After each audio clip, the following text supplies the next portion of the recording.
Pemirsa, lautan kayu gelondongan menerjang Kabupaten Aceh Tamiang saat banjir bandang pada hutan di Gundul rakyat terpukul.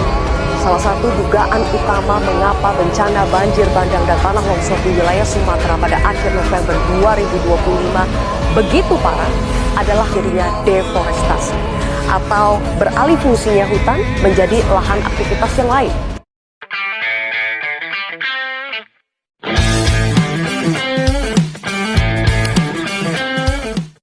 Hai guys, pada video ini saya akan membahas mengenai tindak pidana khusus illegal logging serta keterkaitannya dengan bencana banjir yang terjadi di Sumatera, Aceh sebagai bagian dari perkembangan hukum kontemporer. Illegal logging merupakan masalah serius di Indonesia, khususnya di wilayah Sumatera serta Kalimantan yang memiliki kawasan hutan lindung serta hutan hujan tropis. Illegal logging merupakan masalah serius di Indonesia, khususnya di wilayah Sumatera, Kalimantan yang memiliki kawasan hutan lindung serta hutan hujan tropis. Dalam peristiwa akhir November kemarin, banjir besar dan banjir bandang yang melanda wilayah Sumatera dan Aceh sering dikaitkan dengan kerusakan hutan akibat pembakaran liar. Penebangan pohon secara ilegal menyebabkan hilangnya fungsi hutan sebagai penyerap air serta penahan erosi. Nah, akibatnya ketika curah hujan tinggi, air tidak lagi terserap secara optimal oleh tanah sehingga sungai meluap dan terjadi banjir yang merusak kawasan pemukiman serta infrastruktur, bahkan menyebabkan korban jiwa. Peristiwa ini menunjukkan bahwa illegal logging tidak hanya merupakan pelanggaran hukum tetapi juga ancaman nyata bagi keselamatan masyarakat. Secara hukum, illegal logging adalah seluruh rangkaian kegiatan penebangan, pengangkutan, pengolahan, serta perdagangan hasil hutan yang dilakukan tanpa izin atau melawan hukum.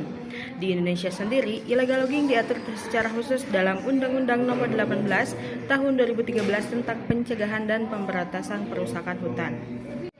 Nah, dalam undang-undang ini memandang illegal logging sebagai kejahatan luar biasa di bidang kehutanan karena yang pertama merusak ekosistem hutan, yang kedua menimbulkan bencana lingkungan seperti banjir dan longsor, yang ketiga merugikan negara dan masyarakat secara luas. Sanksi yang diberikan tidak hanya berupa pidana penjara dan denda, tetapi juga dapat menjerat korporasi dan jaringan terorganisir. Illegal logging dikategorikan sebagai tindak pidana khusus karena pengaturannya berada di luar KUHP dan memiliki karakteristik tersendiri. Dalam konteks banjir di Sumatera dan Aceh, terlihat bahwa illegal logging memiliki dampak sistemik, yaitu yang pertama, kerusakan lingkungan, yang kedua, bencana alam, yang ketiga, pendaratan sosial dan ekonomi masyarakat. Oleh karena itu, penegakan hukum terhadap illegal logging tidak boleh hanya berfokus pada pelaku lapangan, tetapi juga harus menyasar aktor intelektual dan korporasi yang memperoleh keuntungan dari kerusakan hutan tersebut.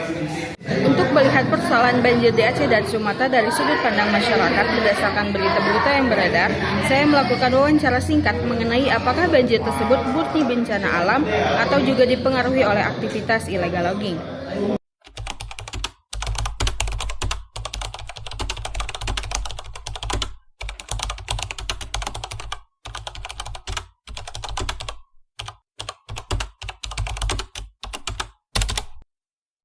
Itu termasuk campur tangan manusia juga ya. Menurut aku sih ulah manusia. Itu kalau menurut saya pribadi tentu ya, bencana alam itu selain daripada memang sudah digariskan oleh Sang Maha Pencipta, pasti juga ada penyebabnya. Nah, kalau menurut saya pribadi melihat daripada akibat daripada bencana alam yang terjadi di Sumatera dan Aceh disebabkan oleh illegal logging atau penebangan massal. Kenapa saya mengatakan hal demikian? Karena saya melihat di media-media massa, di internet atau di media-media yang lain, setelah banjir itu terjadi, kan banyak ya berserakan pohon-pohon khas Kalimantan itu. Kalau bukan karena manusia itu sendiri, ya karena oleh siapa lagi? Tidak mungkin pohon-pohon itu tumbang sendirinya dong. Apalagi pohon-pohon itu fresh kan. Itu disebabkan oleh manusia. Nah, banjir ini bisa terjadi karena nggak ada pohon-pohon itu. Jadi fungsi daripada pohon yang seharusnya bisa untuk menahan banjir dan bencana-bencana yang lain, itu tidak efektif karena apa ya, pohon-pohon tersebut kan nggak bekerja dengan semestinya. Karena apa, dirusak oleh manusia itu sendiri. Jadi manusia yang merusak, yang terkena dampak siapa? Manusia. Pada intinya manusialah penyebab utama. Kalau menurut saya, bencana alam yang terjadi di Sumatera itu merupakan kecerobohan daripada para pemangku jabatan. Mengapa demikian? Karena tidak mungkin hujan menurunkan batangan kayu, bukannya air. Itu kan tandanya memang ada wilayah-wilayah yang seharusnya itu menjadi hutan lindung, justru dilegalkan untuk bagaimana pohon-pohon itu ditebang untuk dijadikan sebagai income yang akan masuk kepada orang-orang tertentu.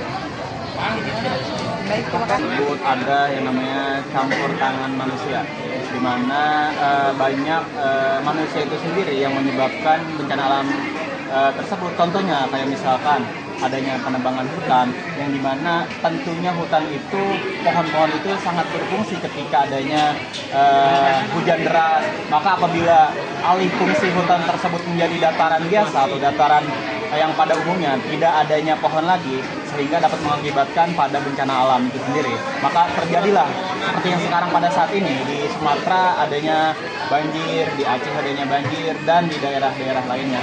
Tentunya oleh karena itu maka lakukanlah pencegahan dan tindak tegas terhadap pelaku yang melakukan tindak pidana illegal logging. Sekian.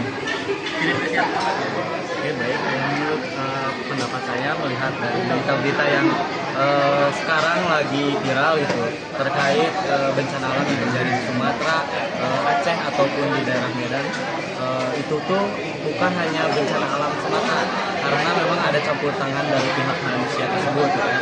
Yang mana kan dulu ada sekitar beberapa PT yang menduduki gunung-gunung tersebut untuk dijadikan lahan, gitu.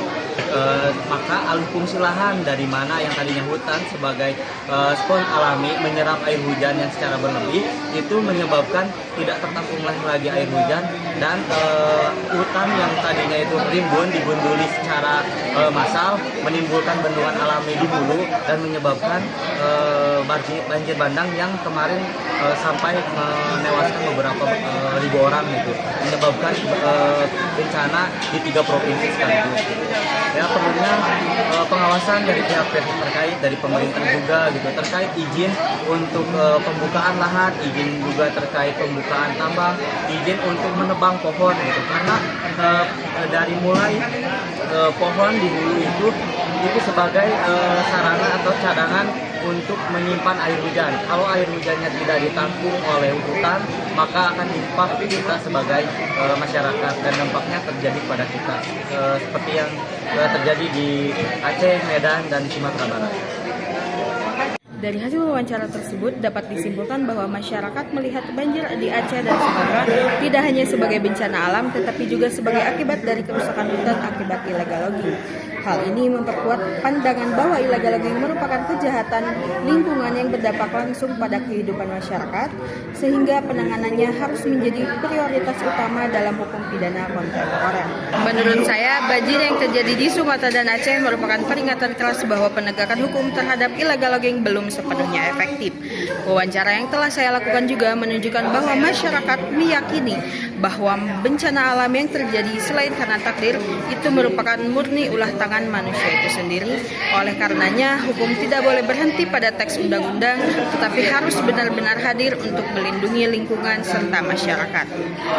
Hukum pidana kontemporer seharusnya tidak hanya bersifat represif, tetapi juga preventif serta restoratif, dengan menekankan perlindungan lingkungan sebagai bagian dari hak masyarakat untuk hidup aman dan sejahtera. Kerusakan hutan akibat kejahatan lingkungan akan selalu berujung pada penderitaan manusia. Sebagai generasi akademisi hukum, kita memiliki tanggung jawab moral untuk terus mengawal isu-isu keadilan lingkungan demi masa depan yang lebih baik. Sekian video kali ini. Terima kasih. Thank you for watching. Bye.